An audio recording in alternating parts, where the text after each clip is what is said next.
사드 발사대 4기가 성주기지에 추가 반입되자 중국은 격앙된 반응을 보이고 있습니다. 네, 중국 특파원 연결해서 중국 분위기 알아보겠습니다. 박기천 특파원. 네, 베이징입니다. 네, 그동안 중국 아무래도 사드란 단어만 나와도 민감하게 대응을 했었는데요. 중국 정부 당연히 반발이 크겠죠?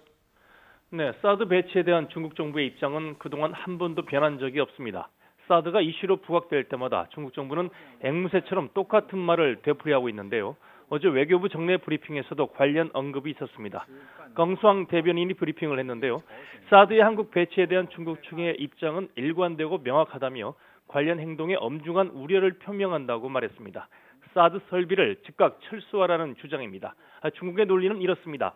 사드가 한국에 배치되면 지역의 전략 균형을 훼손하고 중국을 포함한 지역 국가의 전략 안전 이익을 훼손한다는 겁니다. 또 한반도 긴장과 대립을 가속화해 한반도 문제를 더욱 긴장되고 복잡하게 만든다고 중국은 주장하고 있습니다. 오늘 오후에 있을 브리핑에서도 아마 똑같은 주장을 할 것으로 보입니다. 지금 중국 언론들도 비중 있게 보도를 하고 있습니까?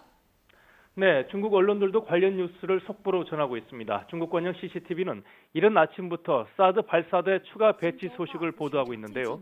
특히 사드 반대 측이 발사대 반입 처지에 나서면서 경찰과 동이 들 때까지 대치했다는 내용을 집중적으로 부각하고 있습니다.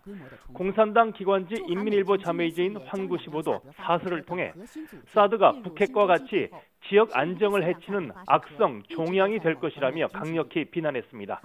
사드 배치가 북한의 핵 미사일 도발 행위와 다를 바 없다는 주장인데요. 한국이 갈수록 북한과 같이 극단적으로 변하고 있다는 비판도 서슴지 않았습니다. 중국 언론의 이 같은 모습은 지난 3일 실시된 북한의 6차 핵실험에 침묵으로 일관했던 것과는 크게 대조됩니다. 예, 중국의 강한 반발, 우리나라에 추가 보복 조치를 하지 않을까 이런 우려의 목소리도 있는데요. 어떻습니까? 네, 시진핑 중국 국가주석이 사드 배치를 공개적으로 언급한 데다가 중국 정부와 언론이 노골적으로 반발하는 점을 고려할 때 한중 관계의 악화는 불가피할 것으로 보이고요. 중국이 추가 보복에 나설 가능성 또한 적지 않을 것으로 전망됩니다.